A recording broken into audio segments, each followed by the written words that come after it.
Addiction is defined as a harmful relationship with a substance or behaviour. It's commonly associated with smoking, alcohol and narcotics. But as a condition, it's difficult to understand.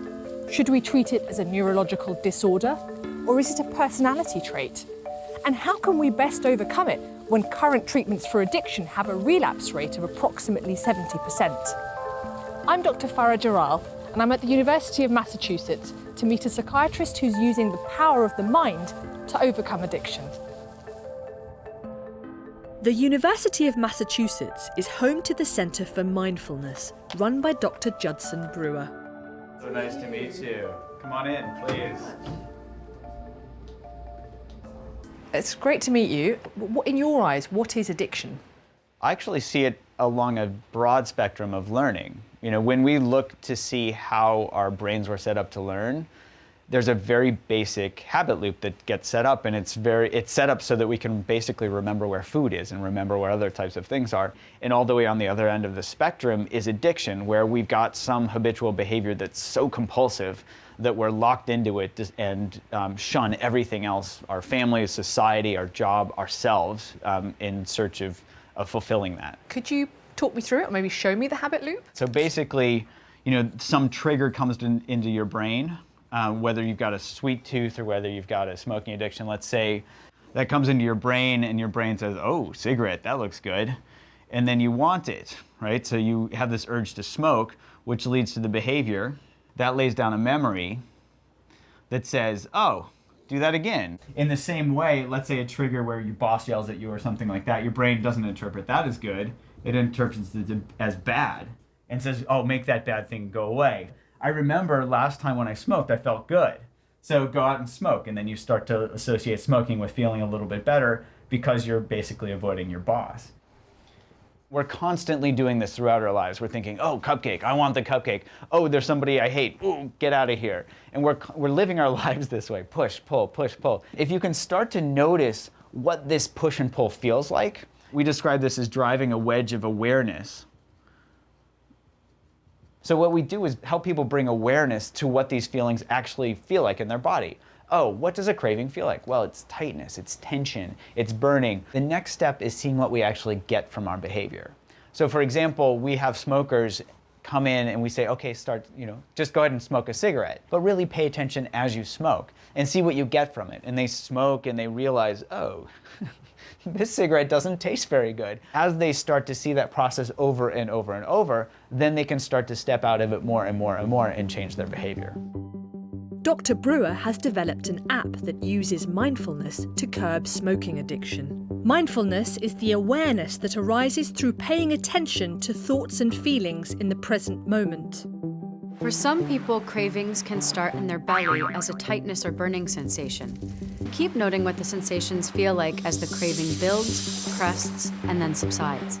The app teaches users to notice their cravings and begin novice meditation.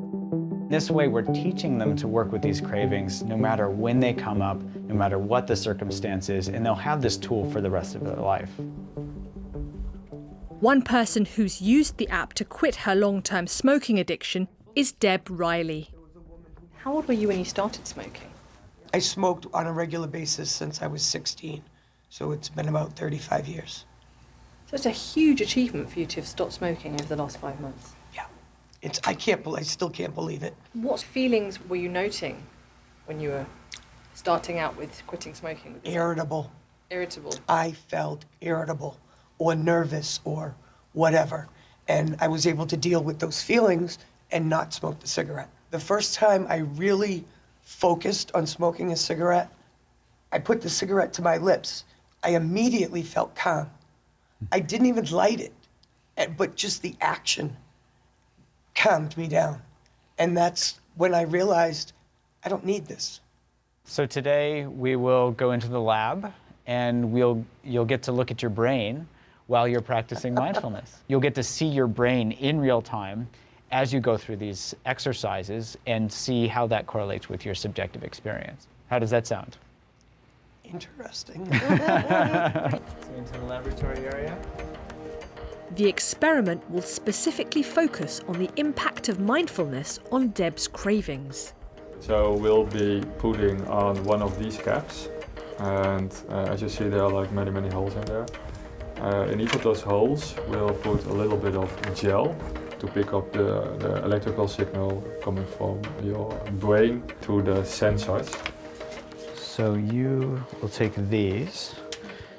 What this does is it measures microvoltages, so very small changes in the electrical activity in your brain. An EEG, or electroencephalogram, is a test that measures and records the electrical activity of the brain. 128 special sensors are attached to the head and connected by wires to a computer. The computer records the brain's electrical activity. This specific pattern, we call it alpha waves. That's real-time brain activity from the back of your head. I'm just glad there's activity. There's a lot of activity. The team go next door to monitor the experiment and communicate with Deb through an intercom. So can you hear me? Yes, we can. Okay. Dr. Brewer leads Deb through a series of exercises and uses the EEG to examine the relationship between Deb's subjective experience and her brain activity. Can we have you really remember what it feels like to crave a cigarette at the beginning? And then you just go ahead and close your eyes and start practicing the meditation. How does that sound? Yeah, fine. Begin in 3, 2, 1, begin.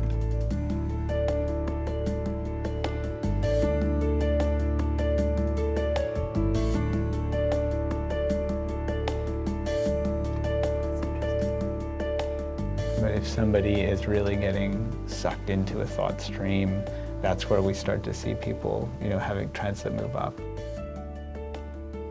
And start meditating.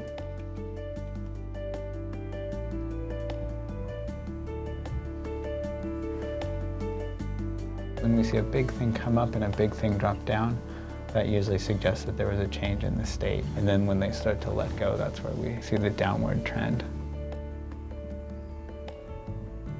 She's learned all of her meditation through the app. So to be able to do this with a 21-day program is pretty remarkable. And you can open your eyes. What was that like for you? I think the after-dinner cigarette craving was the hardest. It was the last one to go. And that's what I was thinking about. And afterwards, over here, there's like this dip. Did that correspond with your experience? Yeah, I thought about it, and I just did not want that cigarette. Now it seems like I have proof that what I've been doing, it is really helping.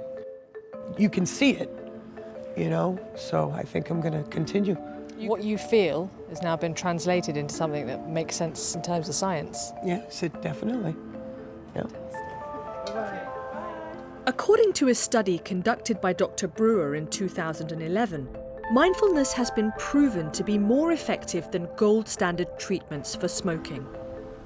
Through his research, Dr. Brewer has begun to see habit loops in all forms of addiction, from the easily recognizable to some of the less studied 21st century fixations. You can see how this habit loop plays out in our everyday lives. We might see people in line waiting for their food, and instead of looking around or talking to other people, they're sucked into looking at their phone. We can check our Facebook feed, and we might say, oh, well, maybe there's something new. And in fact, that's just our habit loop saying, I don't want to be here with what's happening right now. So we go and check our Facebook feed. That sounds really quite drastic when you frame it like that people are checking this sort of stuff in a habitual way to escape the present moments. That might sound extreme, but you can think of it as just getting so caught up in this habit loop that they're doing it despite adverse consequences. The next day, we travelled across at Chile, Massachusetts to meet 24-year-old Taylor O'Malley, whose habit loop is her addiction to her smartphone. Hi, Taylor. Hi. Farrah, lovely to meet you. Nice to meet you. Come on in. Thank you very much. I'm So we've been finding out a bit about addiction to various things, but you've experienced an addiction to something that we all use every day. I have like a really hard time not holding on to this. If it's too long that I'm in a situation where it's like no reception or not working, I have to leave. And I constantly like will refresh the page. Yeah. How many hours would you typically spend if you were at home with your phone refreshing it? Like the whole day. 12, 13, 14 hours potentially? Yeah, definitely. I mean, I'll sit there and do other things maybe, but like I'll constantly have it in my hand. Kind of just a constant stream of like mindless stuff.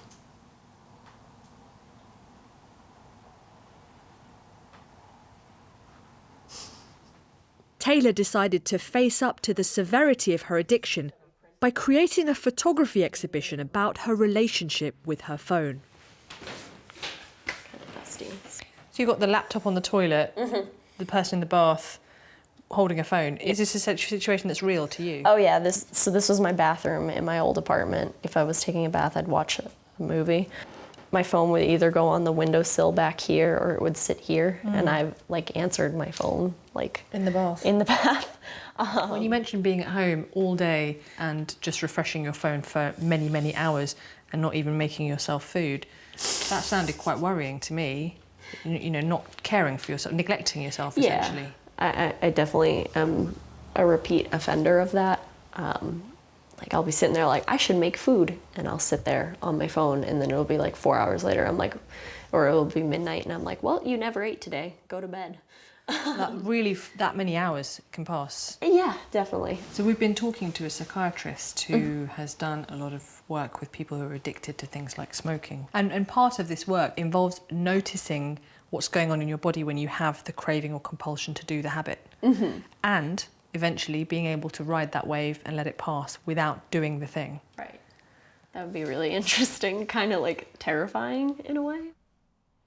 I would like to step back in certain ways, but it's a necessity. Like I feel like I have to do it. A compulsion. Yeah, definitely. Technology is set up to really engender these habit loops. So phones are a way to constantly distract ourselves, just like a cigarette's a way to distract ourselves when we're feeling uncomfortable or when we're feeling restless. A study conducted by the Bank of America in 2015 found that nearly half of Americans said they couldn't make it through the day without their mobile device. If we notice that urge to check our phone, if we notice that urge to answer a text message when we're driving, noticing that these are simply body sensations, and then realizing that we can just be with these sensations as they come and go instead of habitually acting on them. Each time we do that, we step out of the habit loop a little bit more and start to build our mental muscles to realize, oh, awareness can really help me throughout my day.